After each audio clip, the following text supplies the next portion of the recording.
Indonesia Menyapa, edisi sore. Pembahasan mendalam topik pilihan, narasumber terbaik, kilas berita, info lalu lintas, dan opini publik. Indonesia Menyapa.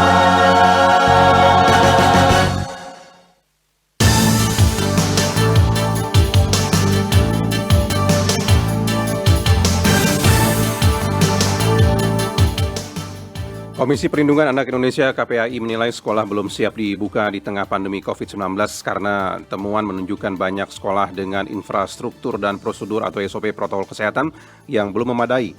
Temuan itu berdasarkan pengamatan dari KPAI terhadap 27 sekolah di berbagai daerah pada Agustus 2020 meliputi DKI Jakarta, Bogor, Bekasi, Depok, Tangerang, Subang, Mataram, Bengkulu, dan juga lokasi lainnya. Kasus COVID-19 di wilayah Kota Bogor, Jawa Barat didominasi dari klaster keluarga. Dinas Kesehatan Kota Depok juga mengkonfirmasi bahwa saat ini juga berbunculan klaster COVID-19 rumah tangga di Depok. Sementara pemerintah Kota Depok juga menyebut 60% warganya berstatus komuter atau pelaju sebagai pencari nafkah ke Jakarta. Sebelum Bogor dan Depok, Bekasi juga sudah menyampaikan temuan klaster keluarga COVID-19.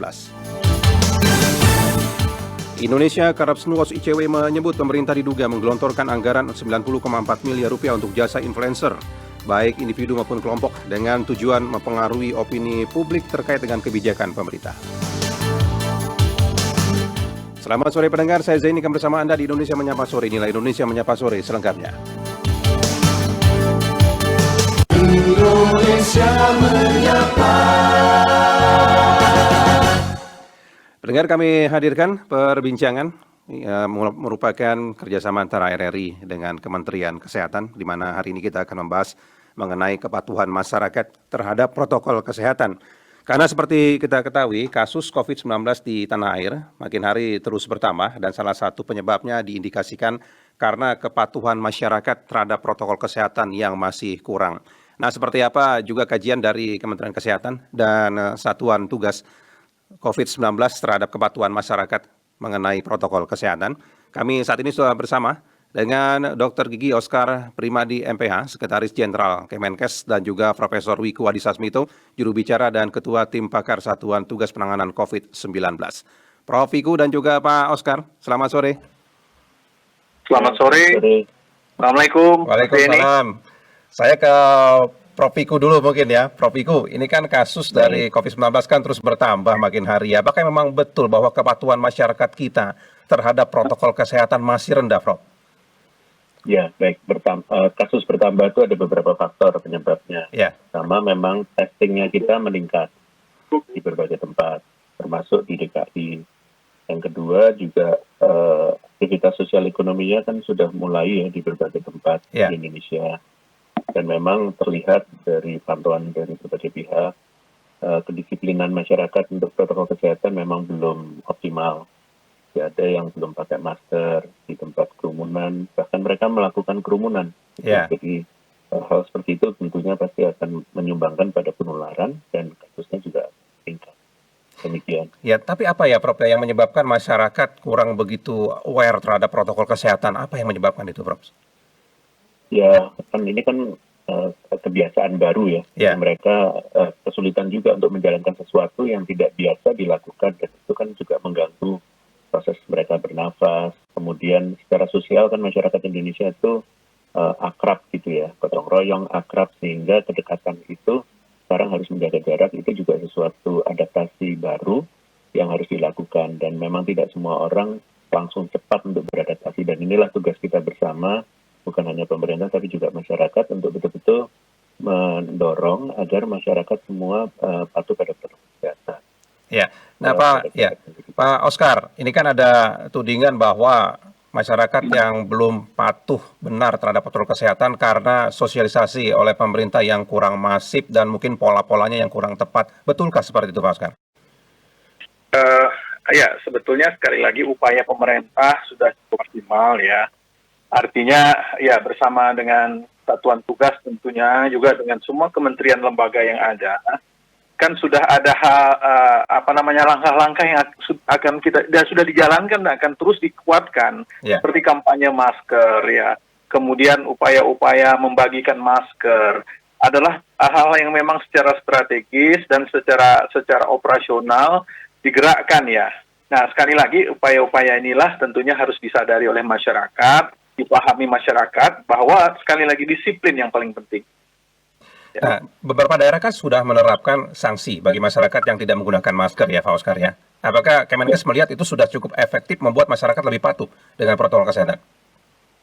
Ya, tampaknya memang kita harus menegakkan sanksi ini, apalagi juga peraturan-peraturan yang berkenaan dengan itu sudah dikeluarkan. Ya. Sekali lagi, daerah dalam menerjemahkannya tentunya harus juga menguatkan dari sisi enforcement-nya.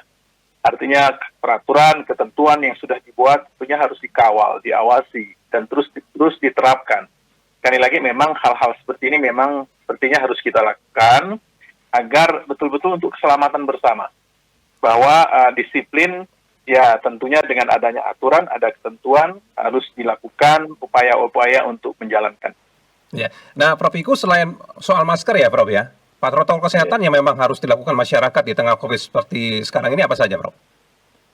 Ya, jadi yang paling utama protokol kesehatan. Nah, karena sudah ada aktivitas sosial ekonomi, apalagi kemarin 17 Agustus juga begitu, masih saja masyarakat belum disiplin. Jadi bagaimana cara mendisiplinkannya? Seluruh penyelenggara, misalnya wisata alam, harusnya juga tegas menegakkan aturan bahwa pembatasan pengunjung, menjaga jarak dari tempat wisatanya antara orang satu dengan pengunjung lainnya. Itu harus betul-betul dijaga, ditegakkan.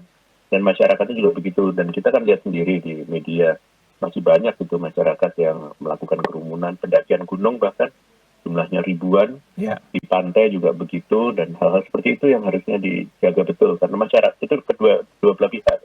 Jadi baik dari masyarakatnya, juga dari penyelenggara, dan aparat juga harus menegakkan, harus membubarkan acara apabila kerumunannya jumlahnya banyak dan tidak menerapkan protokol kesehatan. Ya, apakah memang sudah saatnya ketegasan itu perlu digalakkan begitu, Profesor? Ya, pasti harus tegas. Dan sudah ada dasar hukumnya, jadi kan mulainya awalnya dari persuasif dulu. Dan itu harus ditegakkan, setelah lama-lama ada denda, kan ada sanksi sosial, itu semua harus ditegakkan memang di seluruh Indonesia. Ya, karena kalau tanpa ketegasan juga agak sulit juga ya, Profesor, ya, untuk menegakkan protokol kesehatan begitu ya. Nah, Profesor, ini kan di berbagai daerah sudah mulai ada laporan mengenai klaster keluarga yang makin meningkat seperti di Bogor, Depok juga demikian, termasuk di Bekasi. Ini kan dugaannya karena masyarakat juga tidak melaksanakan protokol kesehatan selama mereka beraktivitas sosial ataupun ekonomi. Betulkah seperti itu juga, Profesor? Sebenarnya klaster-klaster yang disebut klaster keluarga dan seterusnya itu kan karena sistem pelaporan kita dan analisis kita makin spesifik begitu ya, dari suatu tempat tertentu sehingga disebutnya adalah klaster keluarga, klaster kantor, klaster pasar. Padahal sebenarnya sebelumnya juga sudah terjadi seperti itu. Dan dengan adanya analisis seperti itu harus menjadi perhatian dari semua pihak, termasuk di kelompok-kelompok keluarga tersebut.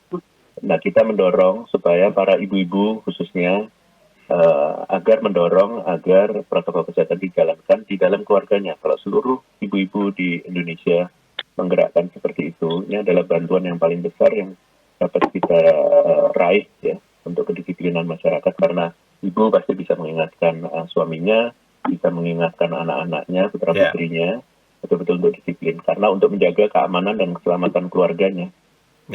Nah, Pak Sukar, kalau di Kemenkes pernahkah ada seperti survei untuk menilai seberapa besar sih sebenarnya kepatuhan masyarakat terhadap protokol kesehatan, Pak Sukar? Ya, kita memang belum melakukan survei yang berkenaan langsung ya, tetapi protokol kesehatan ini di tempat kerja perkantoran ya secara garis besar ya tentunya ini akan memberikan penguatan-penguatan. Jadi memang di beberapa tempat memang kita akui bahwa kepatuhan terhadap menjalankan protokol kesehatan ini belum secara maksimal. Nah kita ada pendengar Pak Edi di Tangerang. Pak Edi, selamat sore, Pak. Selamat sore dengan para narasumber Pak Wiku dan Profesor Oscar. Ya silakan. Ya, baiklah. Kalau masalah protokol ini sangat ribet ini, Pak. Jadi itu manusia tidak akan pernah mampu melakukannya. Jadi korban akan bertambah terus. Untuk sekarang kita memasuki era apa yang anti kekebalan itu Ya, Pak Edi. vaksin. Menurut Pak Edi, Vaksin, ya. kan? Halo Pak Edi. Pasti dia Pak Edi, menurut Pak Edi ribetnya di mana, Pak? di Tangerang. Ya, Bapak tadi kan sebut protokol kesehatan ini ribet begitu ya. Ribetnya di mananya, Pak? Itu tidak akan mampu. Jadi walaupun kita melakukan itu dengan rapi, ada aja yang kena gitu. Jadi itu sesuatu yang itu ada vaksin apa namanya itu lupa vaksin. Ya, intinya Vaksin, protokol vaksin. kesehatan belum tentu bisa mengurangi kasus COVID begitu ya, Pak? Iya, jadi satu-satunya cara kita memasuki era vaksin. Iya. Vaksin itulah yang bisa menyelesaikan masalah dan itu Indonesia sedikit loh, nggak sampai sejuta orang kan. Coba Baik, lihat Pak di Edi. Brasil, India, Amerika paling parah kan, Spanyol, Iya. Italia, ya kan? Indonesia muncul ini era ini akan berakhir. Habis ini yang namanya Baik corona Pak Edi, habis. ya Pak Edi Karena terima itu kasih semua banyak ya vaksin. Pak Edi ya. Pak Edi di Tangerang Ah. terima kasih Pak. Ya mungkin tadi maksud Pak Edi protokol kesehatan seperti pakai masker ini kan belum tentu bisa mengurangi ataupun menghambat laju pertambahan kasus COVID-19. Mungkin Profesor Viku bisa menanggapi, silakan Prof. Baik, jadi sebenarnya kita tuh kalau berhadapan dengan penyakit ini kita harus kenali dulu penyakit ini. Penyakit ini menularnya melalui menempel virusnya melalui mukosa mata, hidung dan mulut. Maka dari itu kita perlu pakai masker, jaga jarak supaya nggak kena dropletnya satu dan yang lain hal, dan juga cuci tangan terutama sebelum menyentuh hidung, mata, hidung dan mulut. Jadi proteksi pertama adalah melakukan itu, bahwa ada keinginan untuk menggunakan vaksin, iya, semua di dunia pengen mengharapkan itu. Sampai sekarang belum ada vaksin yang bisa dipakai kan. Jadi jangan hanya berharap karena vaksin, karena satu perlindungan preventif yang sudah kita bisa lakukan adalah melakukan perubahan perilaku dengan menggunakan masker, jaga jarak dan cuci tangan. Jadi itu adalah proteksinya. Jadi kita jangan nunggu itu. Lakukan dulu yang paling mudah, paling sederhana. Dan kalau kita lakukan, yakinlah seluruh pakar sudah tahu caranya menular seperti itu. Ya. Jadi kalau kita menjaga jarak, ya kita nggak akan tertular. Itu. Jadi jaga jarak pakai masker itu bukan hanya melindungi diri kita, tapi melindungi orang lain juga ya Prof. Viku ya? Betul, kita saling melindungi. Karena kalau kita melindungi diri kita, orang lain juga harus melindungi diri kita juga. Dan kita juga melindungi diri mereka. Pasti itu dengan jaga jarak dan seterusnya. Nah, pendengar silakan Anda bisa bergabung bersama kami di 0213523172 atau di 0213844545 atau di 081399399888. Pak Oscar, Kemenkes kan sudah menerapkan ataupun membuat berbagai macam peraturan ya supaya masyarakat bisa patuh dengan protokol kesehatan baik itu untuk pemerintah daerah maupun pusat begitu. Tapi penerapan di lapangannya, Pak Oscar, terutama di pemerintah daerah bagaimana sebenarnya? Ya, sekali lagi ini memang perlu kesungguhan kita bersama ya, kesungguhan di dalam penerapannya.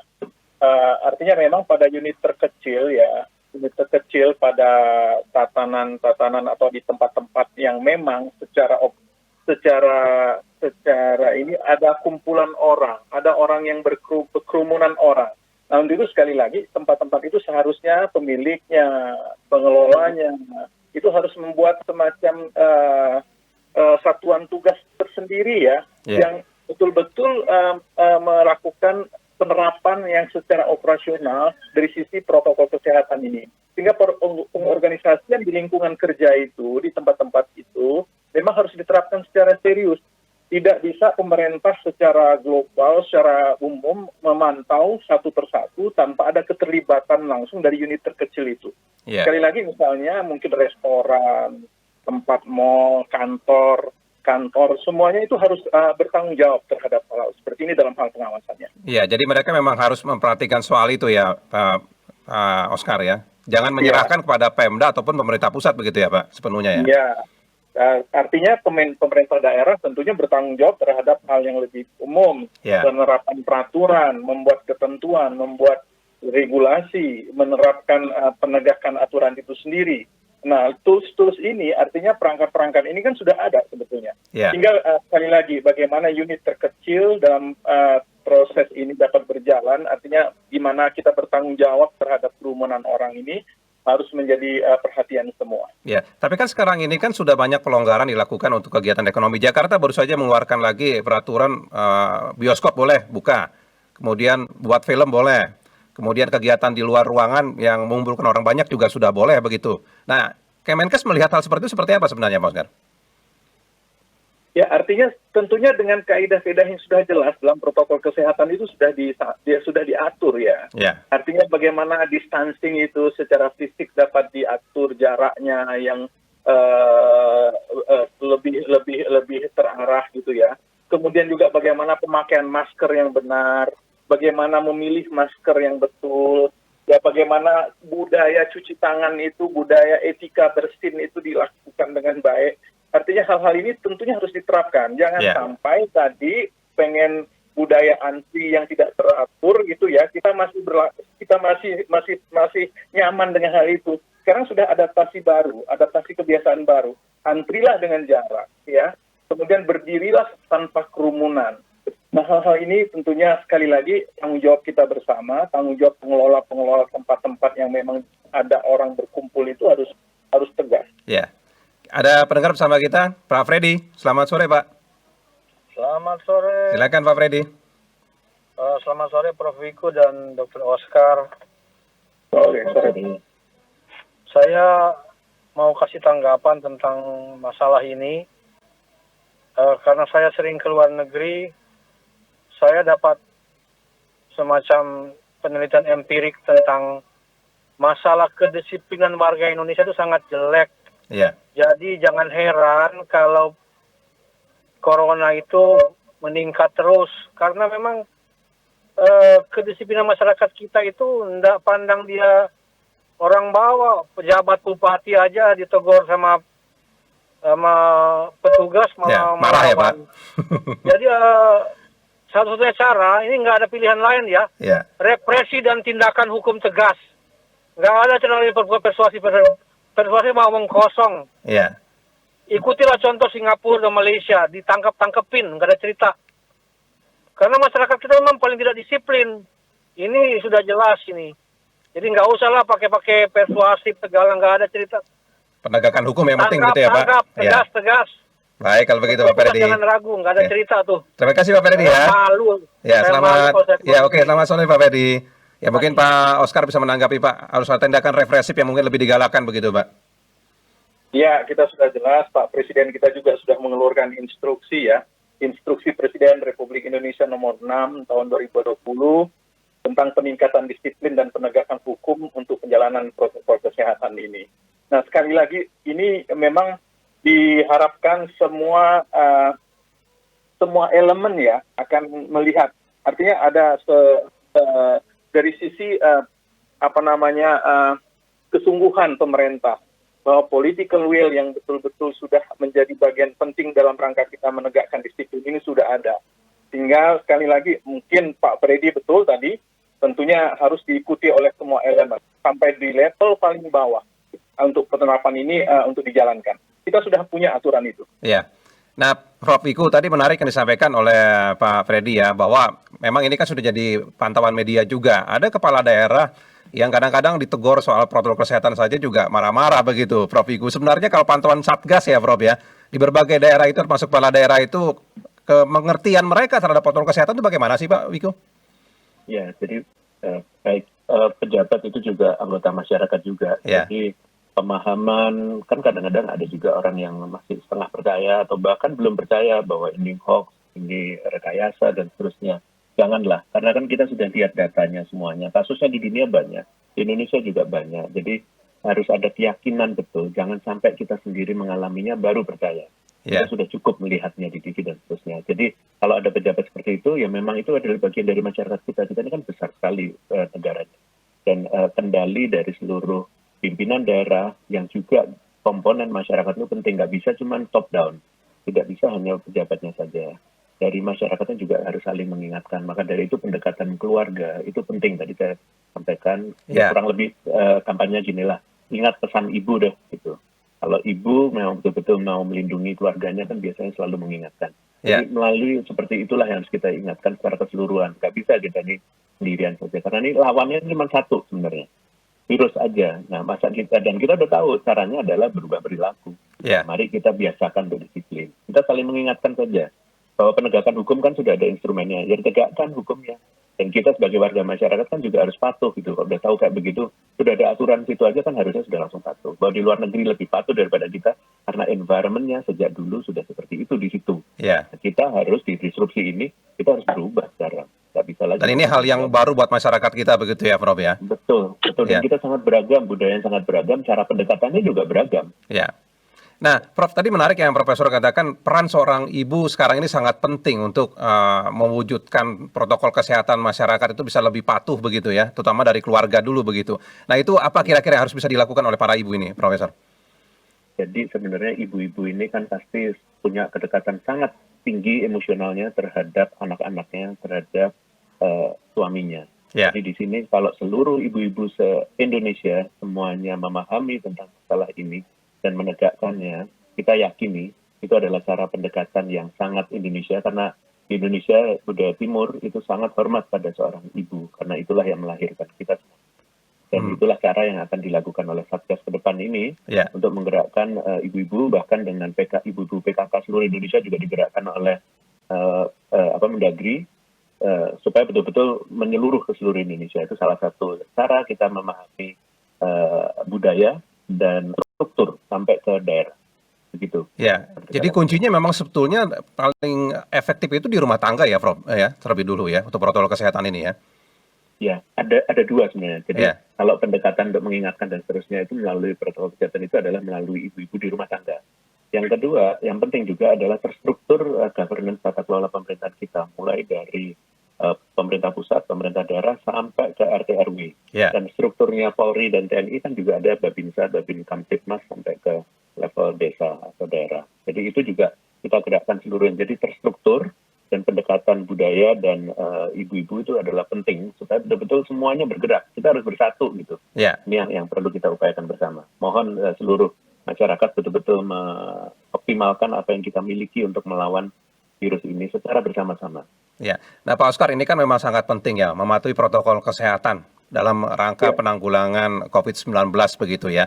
Nah, kalau dari upaya Kemenkes apalagi bisa dilakukan Pak agar memang ini berjalan dengan baik begitu Pak?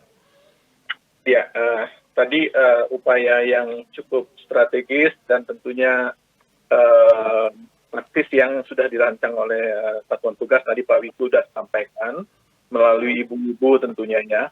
Kami juga tentunya melalui puskesmas ya, melalui program-program promotif preventif ya, yang berjalan bersama-sama dengan kementerian lembaga yang ada, misalnya dengan UKS ya, sekolah-sekolah. Ini bisa menjadi program yang utama yang akan kita gerakkan juga melalui puskesmas agar pembudayaan perilaku hidup bersih sehat, menjalankan protokol kesehatan dengan baik dan benar, ini bisa secara simultan dan masif dapat kita gerakkan. Kemudian juga hal-hal yang berkenaan dengan penguatan protokol kesehatan yang sudah dikeluarkan oleh Kementerian Kesehatan ini menjadi bagian penting untuk dipantau dan dilakukan pengawalan. Ya, yang jelas memang panduannya yang dikeluarkan Kemenkes sudah cukup sebenarnya begitu ya Pak Oscar ya untuk protokol kesehatan ya? Ya, artinya sudah sangat teknis ya. Sudah ada hal-hal yang berkenaan dengan semua tatanan di sekolah, di perkantoran, di tempat-tempat umum, dan di pasar dan dimanapun. Artinya sudah kita laksanakan dan kita lakukan itu dengan penyusunannya dengan lintas sektor yang ada, disusun bersama-sama. Tinggal sekali lagi ini tadi penerapannya melalui jalur-jalur yang strategis tentunya harus didukung dan harus menjadi perhatian kita bersama. Ya, ada Pak Martin di mana? Ada Pak Martin. Selamat sore, Pak. Ya, selamat sore. Silakan Pak Martin. Ini di Manado. Saya tunanetra, Pak. Ya. Nah, begini. Tadi saya dengar, tadi Bapak yang bilang katanya ribet mau pakai protokol kesehatan. Kalau buat saya itu tidak ribet, Pak. Karena apa ya? Kalau saya kan berjualan di pasar. Nah, kita sebagai tunanetra kan nggak bisa lihat orang. Kan? Jadi saya saling bersenggolan dengan orang-orang di pasar itu. Nah, tetapi saya bawa masker itu sampai 8. Kenapa? Keringat sedikit saya ganti. Jadi itu sangat perlu dan perlu cuci tangan habis ketemu dengan orang-orang cuci tangan. Karena saya juga tidak terlalu bisa mengharapkan ada bantuan apa segala macam karena saya kan juga harus berjualan, harus mencari kan. Sekarang saya tunanetra, saya harus berusaha. Begitu. Jadi tidak ada perkataan mau bilang ribet, tidak ada. Karena apa? Memang betul, kita tidak bisa mengharapkan 100% masker itu, tetapi setidak-tidaknya mengurangi penularan, cuci tangan, pakai masker, itu bukan ribet sebenarnya. Itu harus perlu, ya. Masker sampai 8 saya bilang. Di satu hari itu Bapak ganti masker 8 kali begitu, Pak? Selama beraktivitas? Pokoknya setiap kali, kalau 1 jam, 2 jam keringat ganti. 2 jam keganti begitu. Dan nanti baru cuci sampai di rumah gitu kan. Jadi saya berjualan di pasar itu, ya kadang-kadang dari pasar kita keluar lagi berjualan di tempat-tempat lain, itu harus jangan cuma satu masker. Iya. Bisa, baru habis itu cuci tangan lagi. Nah, kalau nggak ada hand sanitizer, nah itu agak sulit dicari, saya pakai tisu basah. Tisu basah itu kan bisa juga kan, untuk kalau tidak ada hand sanitizer, karena itu agak sulit dicari dan harganya agak mahal. Kalau tisu basah kan paling 10.000 bisa dapat kan. Iya, baik Kak Martin. Itu, jadi bawa masker. Nah itu, karena kita perlu di pasar itu tunanetra bersenggol dengan orang-orang. Iya. Kan? Baik Pak Martin, terima kasih banyak di Manado Pak Martin ya. Selamat sore Pak. Selamat sore. Nah Prof Wiku, Pak Martin tunanetra, tapi protokol kesehatannya tetap dijalankan sampai 8 kali sehari ganti masker. Prof, bisa ditanggapi Prof? Ya, jadi itu kembali lagi kepada keyakinan diri yang muncul karena informasi yang didapat dan diolah dan akhirnya meyakini itu kebenaran. Dan itulah juga yang diharapkan kepada pihak yang lain, sehingga pendekatannya pun juga nggak bisa seragam. Ya. Ada orang yang tepat sekali mengetahuinya, bahkan nggak lihat TV saja seperti Pak Martin bisa. Dengan mendengar saja dari radio mungkin juga. Jadi inilah yang harus semua channel untuk menginformasikan pada masyarakat itu harus dilakukan. Baik melalui TV, melalui radio, melalui sosial media, bahkan mouth to mouth, dari mulut ke mulut kita juga harus memberitahu dan meyakinkan anggota masyarakat yang lain. Maka tadi saya sampaikan, pendekatan keluarga, tadi Pak Oscar juga sampaikan juga melalui puskesmas, pada posyandu, petugas kesehatan, semua kader, kalau semua bergerak. Itulah caranya kita untuk meyakinkan masyarakat untuk menggerakkan. Jadi nggak ada yang overnight langsung selesai, karena ini adalah disrupsi di seluruh dunia. Jadi kita harus mengalami ini dan jangan frustasi. Mari kita bekerja sama-sama dan bisa kok. Pak Martin tadi sudah menunjukkan, bisa. Banyak Pak Martin lain di Indonesia. Jadi memang tinggal keyakinan kita dan bagaimana setiap harinya kita bisa menerapkan itu ya Pak Wiku ya. Dan kita harus menjadi contoh pada orang lain. Kalau sehari kita meyakinkan 2 orang, semua orang punya cara yang seperti itu, nggak lama kita untuk membuat Indonesia bersatu untuk melakukan perubahan. Bisa kok kita. Ya. Nah Pak Oscar, untuk di bawah ya Pak, masyarakat kalangan bawah begitu, itu untuk sosialisasinya Pak. Mungkin kan Puskesmas lebih dekat ya Pak ke sana ya, ke masyarakat yang seperti itu ya. Nah itu bagaimana pola-polanya sudah diterapkan selama ini Pak dari Kemenkes? Ya, kita tentunya melalui semua kanal ya, semua channel-channel yang ada ya, melalui teman-teman media termasuk RRI, saya paham sudah sampai ke ujung Indonesia ya. Mohon bantuannya nanti tentunya dengan media-media ini, termasuk juga dengan kanal-kanal yang ada saat ini seperti media sosial. Ya, Facebook, Tweetbon, apapun bentuknya ini harus secara masif kita lakukan, dan saya yakin kita tidak kekurangan dari sisi kanal informasi ini. Tinggal bagaimana teman-teman nanti bersama-sama kami ya, dengan satuan tugas, dengan pemerintah, bersama-sama semuanya ikut bersama-sama menggaungkan ini. Ya, jangan ada artinya kita mempunyai rasa keengganan ya untuk semuanya. Saya yakin Mas, kita mampu untuk itu. Ya, karena disinilah kuncinya mentaati protokol kesehatan untuk mempercepat penanggulangan COVID-19 ya Pak Oscar ya. Iya, sementara vaksinnya belum ada, inilah vaksinnya kita. Iya. Nah pakai Pak, masker ya. Ya, Pak Oscar mungkin masih punya pesan untuk masyarakat seperti apa dalam mematuhi protokol kesehatan? Ya, sekali lagi kita berharap betul-betul mari kita sadari selama vaksin belum kita ketemukan ya, masih dalam proses, virus ini belum hilang tentunya dalam waktu dekat, dan kita tidak tahu kapan pandemi ini akan berakhir. Karena itu sekali lagi adaptasi kebiasaan baru tetap kita jalankan. Kami mengharapkan seluruh komponen masyarakat Indonesia, baik itu pejabat sampai kepada semua ibu rumah tangga, semua golongan, agar dimanapun berada, tentunya protokol kesehatan mari kita laksanakan. Lakukan upaya-upaya yang kolektif masyarakat untuk menjalankan adaptasi baru ini, dan tentunya sekali lagi adaptasi kebiasaan baru hidup lebih sehat, lebih produktif, aman, dan tentunya jaga jarak, hindari kerumunan, pakai masker yang benar. Jadi pakai masker yang benar. Ya, jangan asal pakai ya, dan tentunya cuci tangan dengan sabun harus didorong terus untuk menjadi sosial, baru norma individu sehari-hari kita. Begitu Mas. Ya. Nah kalau dari Prof Wiku, bagaimana Prof dengan kondisi seperti sekarang ini kan COVID masih terus berjalan begitu, depan kasusnya juga bertambah, apa yang harus masyarakat lakukan dalam penerapan protokol kesehatan? Ya, pada prinsipnya sama saja seperti tadi sudah disampaikan oleh Pak Oscar. Jadi pada prinsipnya masyarakat disiplin saja, disiplin menjalankan ini, memproteksi diri, memproteksi keluarga, dan orang lain juga akan melakukan hal yang sama, dan kita bersatu saja, sudah kita lakukan bersama-sama karena kita mau menjalankan kegiatan sosial ekonomi dengan adaptasi kebiasaan yang baru. Dan ini harusnya kita bisa lakukan bersama, dan mohon pada radio dan semua channel informasi untuk memberitakan hal yang sama sehingga kita betul bersama-sama bersatu untuk disiplin secara kolektif, dan kami yakin kasusnya akan terkendali dengan adanya disiplin masyarakat. Baik, kalau begitu Pak Oscar dan juga Prof. Wiku, terima kasih banyak sudah bersama kami sore hari ini. Selamat sore Pak Oscar dan Prof. Wiku. Terima kasih, Pak. Terima kasih. Ya. Terima tadi pendengar Sekjen Kementerian Kesehatan, Dr. Gigi Oscar Pribadi MPH, dan juga tadi ada Prof. Wiku Adhisa Smito, juru bicara dan ketua tim pakar Satuan Tugas Penanganan COVID-19.